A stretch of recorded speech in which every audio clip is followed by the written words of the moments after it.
Hello, welcome back to the Rain Labs secret laboratory here in deepest, darkest Norfolk. This time we're looking at the RME Babyface. Oh, look at his smiley little face. So yeah, let's plug it in, wire it up and see how it goes. I've been familiar with RME interfaces for years. They're always very businesslike and serious in a typical sort of German kind of way, which of course makes them very, very, very good bits of gear. The Babyface is an unexpected step in a different direction in terms of form and marketing, and even reflects the possibility of a sense of humour. Who'd have thought it? The Babyface isn't new, but we're reviewing it here simply because it's regarded as being from one of the best ranges of interfaces on the planet, and so it's worth poking at that pedigree a bit to see if we can find out why. The Babyface is a blue desktop form factor interface with a nice big flattened knob on the front and a mess of breakout cables. It's quite nice to hold, it's heavy, metallic, smooth and cold to the touch, and it fits nicely in the hand. On the side of the box itself you get a headphone socket and a guitar input, and on the back ADAT in and out ports. Along with the knob you get two buttons, a pair of 12 section LED meters and some lights to show what you're metering. It's a good, simple, pretty little box, but with very little in terms of actual I/O. They come from the breakout cables. Attaching the breakout cable gives you stereo line in out on balanced XLR, MIDI in and out, and another headphone socket.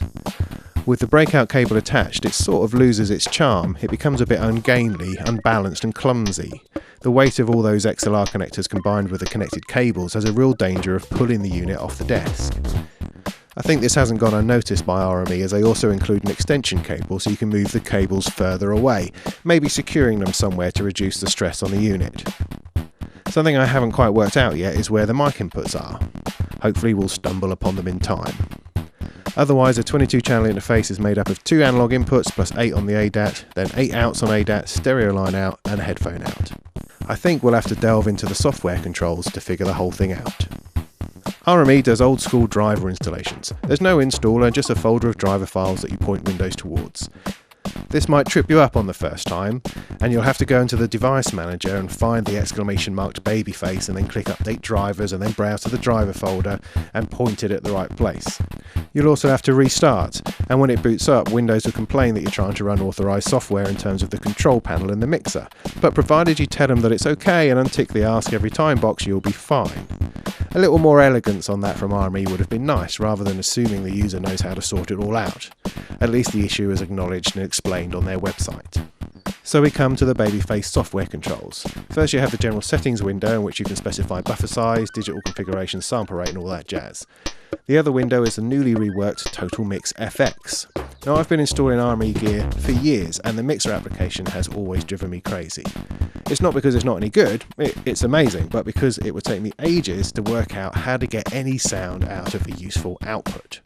The routing and patching was so comprehensive to make it totally incomprehensible to anyone without a master's in sound engineering, or at least had read the weighty manual for a bit. I just wanted to get sound out to test the system. So it was with some delight that after the reboot I put on some music and it came straight out of the headphones. Awesome. The new TotalMix FX application is several layers easier to use, but you still need your wits about you and the manual to hand.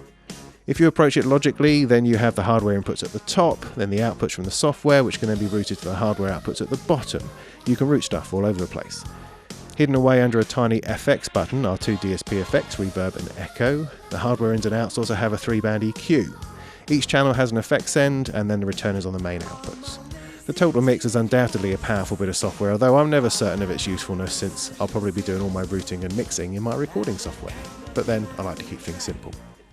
So how good is it to work with? Well, RME drivers are renowned for being a cut above everybody else's. That's one of the reasons we wanted to review it, to see how true that is.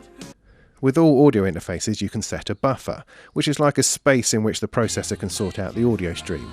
This is usually measured in samples, which is translated into milliseconds and gives us the delay imposed, or latency, on the audio in order for the computer to get the audio streaming correctly. Too low and the audio crackles. Too high and you can hear or feel the delay. When it comes to latency and buffer sizes, everyone lies. Regardless of how many samples you set the buffer size to, the actual latency is usually more, and so you can't trust the figure on the interface's control panel. With the Babyface, the round trip latency, so in and then out again, is much lower for a specific sample size than any other interface I've tried. The Native Instruments Audio 6, for instance, gives a round trip of 19.6 milliseconds at 256 samples. A Focusrite Sapphire Pro 40 gives 21.4, whereas the Babyface gives us 14 milliseconds.